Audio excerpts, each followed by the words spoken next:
السلام علیکم ناظرین۔ بچوں کو سونے کے لیے بھیجنے کے بعد میں بچوں کا دوپہر کا کھانا تیار کرنے ہی لگی تھی کہ مجھے 5 گولیاں چلنے کی آواز سنائی دی۔ یہ کہنا ہے نن ٹیچر پنچم کا، جو تھائی لینڈ میں حملے کا نشانہ بننے والے ڈے کیئر سینٹر کی ہیڈ ٹیچر ہیں۔ انہوں نے بی بی سی کو بتایا کہ ڈے کیئر سینٹر میں عموماً 92 بچے ہوتے ہیں، لیکن گزشتہ روز بارش اور ایک بس خراب ہو جانے کے باعث ڈے کیئر میں حملے کے وقت صرف 24 بچے موجود تھے۔ ان کے مطابق اس حملے میں صرف ایک بچہ زندہ بچا ہے۔ ان کا کہنا تھا کہ یہ وہ چیز ہے جس کا میں نے کبھی خواب میں بھی نہیں سوچا تھا۔ مجھے نہیں معلوم کہ آگے کیا کرنا ہے۔ مجھے واقعی اس وقت کچھ سمجھ نہیں آ رہا۔ واضح رہے کہ جمعرات کو تھائی لینڈ کے ایک چائلڈ ڈے کیئر سینٹر پر ایک سابق پولیس اہلکار کے حملے میں 23 بچوں سمیت کم از کم 37 افراد ہلاک ہو گئے ہیں۔ تھائی لینڈ کے ایک ڈے کیئر سینٹر میں ہونے والے ہولناک حملے کے عینی شاہدین نے اس خوفناک حملے کی تفصیلات بتائی ہیں کہ انہوں نے اس وقت وہاں کیا دیکھا تھا جب ایک سابق پولیس آفیسر نے وہاں پہنچ کر عملے اور بچوں پر حملہ کرنا شروع کر دیا۔ دیگر اساتذہ میں سے ایک کا کہنا ہے کہ حملہ آور ڈے کیئر سینٹر میں آنے والے ایک بچے کا والد تھا، حالانکہ وہ بچہ ایک ماہ سے ڈے کیئر سینٹر نہیں آیا تھا۔ ان کا کہنا تھا کہ انہوں نے اس شخص کو کبھی ذہنی بیمار نہیں دیکھا تھا۔ ان کا مزید کہنا تھا کہ کبھی جب وہ اپنے بچے کو چھوڑنے آتا تو بہت خاموش ہوتا اور کبھی بہت باتیں کرتا تھا۔ وہ کہتی ہیں کہ ان کے دیگر ساتھی اساتذہ نے انہیں بتایا تھا کہ جمعرات کو اس کی آنکھیں بھینگی تھیں اور وہ خاموش تھا۔ ان کا کہنا تھا کہ ڈے کیئر سینٹر میں جہاں بچے سو رہے تھے، ٹیچرز نے وہاں کا دروازہ بند کرنے کی کوشش کی، لیکن وہ دروازہ توڑ کر اندر آ گیا۔ پنچم نے فرانسیسی خبر رساں ایجنسی اے ایف پی کو بتایا کہ عملے کے کچھ ارکان اس وقت پارکنگ میں کھانا کھا رہے تھے جب حملہ آور نے وہاں کار پارک کی اور ان میں سے 4 کو گولی مار کر ہلاک کر دیا۔ ان کا کہنا تھا کہ پھر اس نے لات مار کر دروازہ توڑا اور اندر آ کر بچوں پر حملہ کرنا شروع کر دیا تھا۔ چائلڈ ڈے کیئر سینٹر میں اس واقعے سے صدمے کا شکار ایک اور ٹیچر نے بتایا کہ کس طرح انہوں نے دروازہ بند کیا اور حملہ آور کے کمرے تک پہنچنے سے پہلے مدد کے لیے پکارنے کی کوشش کی، مگر بندوق اور چاقو سے مسلح حملہ آور نے داخل ہوا اور سوئے ہوئے بچوں پر حملہ کر دیا۔ انہوں نے کانپتے ہوئے تھائی لینڈ کے تھائرائٹ ٹی وی کو بتایا کہ کس طرح انہوں نے پہلے پٹاخوں جیسی آوازیں سنیں اور حملہ آور کو اپنی طرف آتے ہوئے دیکھنے سے قابل 2 ساتھیوں کو فرش پر گرے ہوئے پایا تھا۔ ان کا کہنا تھا کہ انہوں نے دیوار پر چڑھ کر مدد کے لیے پکارنے سے قبل دیگر ساتھیوں کو کہا تھا کہ کمرے میں چلے جائیں اور کمرہ اندر سے بند کر لیں۔ اس ٹیچر نے روتے ہوئے کہا کہ وہ وقت پر کچھ نہیں کر سکیں۔ ننگبو لامپھو صوبے کے ڈے کیئر سینٹر میں ہونے والے حملے میں ہلاک ہونے والے بچوں میں 2 سال سے کم عمر کے بچے بھی شامل ہیں۔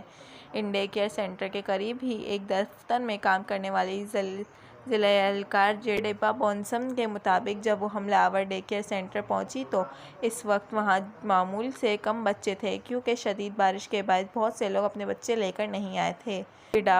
جیڈاپا نے خبر رساں ادارے روئٹرز کو بتایا کہ حملہ آور دوپہر کے کھانے کے وقت آیا اور پہلے بچوں کی دیکھ بھال کے مرکز میں 4 یا 5 اہلکاروں کو گولیاں مار دیں۔ اہلکار کا کہنا ہے کہ پھر حملہ آور نے اس بند کمرے کا رخ کیا جہاں بچے سو رہے تھے اور ان پر حملہ کر دیا۔ وہ کہتی ہیں کہ پہلے لوگوں نے سمجھا کہ یہ پٹاخوں کی آواز ہے۔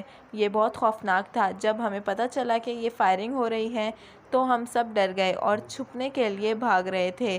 بہت سے بچے مارے گئے ہیں۔ میں نے ایسا پہلے کبھی نہیں دیکھا۔ ایک ٹیچر جو وہاں سے بھاگنے میں کامیاب ہو گئی تھی، اس نے چاقو کے متعلق بیان کیا کہ جیسے وہ گھاس کاٹنے والی ہوتی ہے، لیکن وہ خمدار تھا۔ 31 سالہ پاوینا پوریچین نے خبر رساں ادارے اے ایف پی کو بتایا کہ وہ اپنی موٹر سائیکل پر دکان پر جا رہی تھی جب اس کا سامنا ٹرک میں فرار ہوتے ہوئے قاتل سے ہوا جو دوسرے ڈرائیوروں کو کچلنے کی کوشش کر رہا تھا۔ وہ کہتی ہیں کہ اس کی نیت تھی کہ وہ سڑک پر دوسروں سے جا ٹکرائے۔ وہ کہتی ہیں کہ حملہ آور نے ایک موٹر سائیکل کو ٹکر ماری جس سے 2 افراد زخمی ہو گئے تھے۔ میں نے موٹر سائیکل کی رفتار بڑھاتے ہوئے وہاں سے نکل گئی تھی۔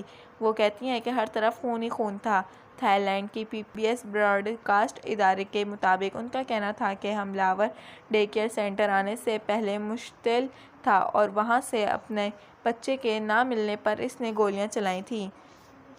تھائی لینڈ میں پولیس کا کہنا ہے کہ ایک چائلڈ ڈے کیئر سینٹر پر ایک سابق پولیس اہلکار کے حملے میں 23 بچوں سمیت کم از کم 38 افراد ہلاک ہو گئے ہیں۔ پولیس نے ایک پریس کانفرنس میں ہلاکتوں کی تصدیق کی ہے۔ اس حملے میں 12 افراد زخمی بھی ہوئے ہیں۔ انہوں نے نوننگ بوا لامفو کے ضلعی ہسپتال میں طبی امداد فراہم کی جا رہی ہے۔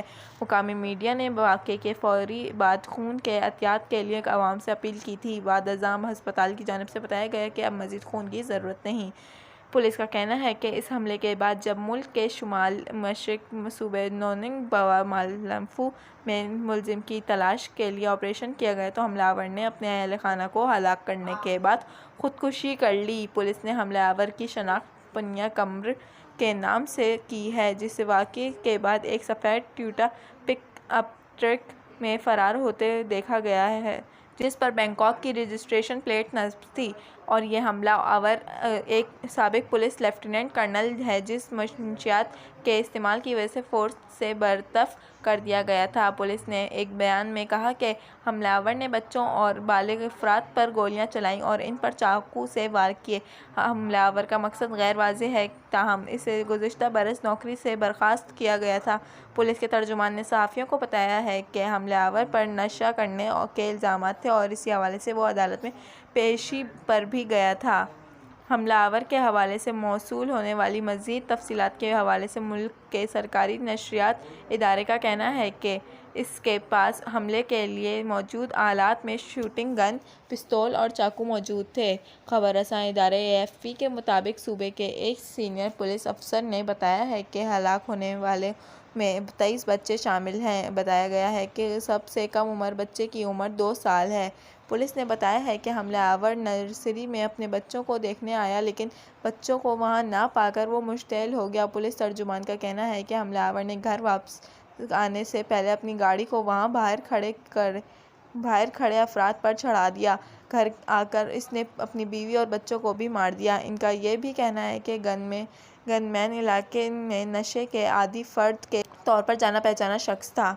تھائی لینڈ کے وزیر اعظم پریوت چان اوچا نے اس واقعے کو ایک دل دہلا دینے والا واقعہ قرار دیا ہے۔ انہوں نے فوری طور پر واقعے کی تحقیقات کا حکم دیا۔ وزیر اعظم کا پیغام فیس بک پر پوسٹ کیا گیا ہے، جس میں انہوں نے پولیس کمانڈر کو حکم دیا ہے کہ وہ تیزی سے تحقیقات کریں کہ یہ اندوہناک واقعہ کیسے ہوا۔ تھائی لینڈ میں بڑے پیمانے پر پرتشدد واقعات کم ہی دیکھے گئے ہیں۔ سن 2020 کے دوران ایک فوجی اہلکار نے ناکون چاسمیا نامی شہر میں 21 افراد کو قتل کیا اور درجنوں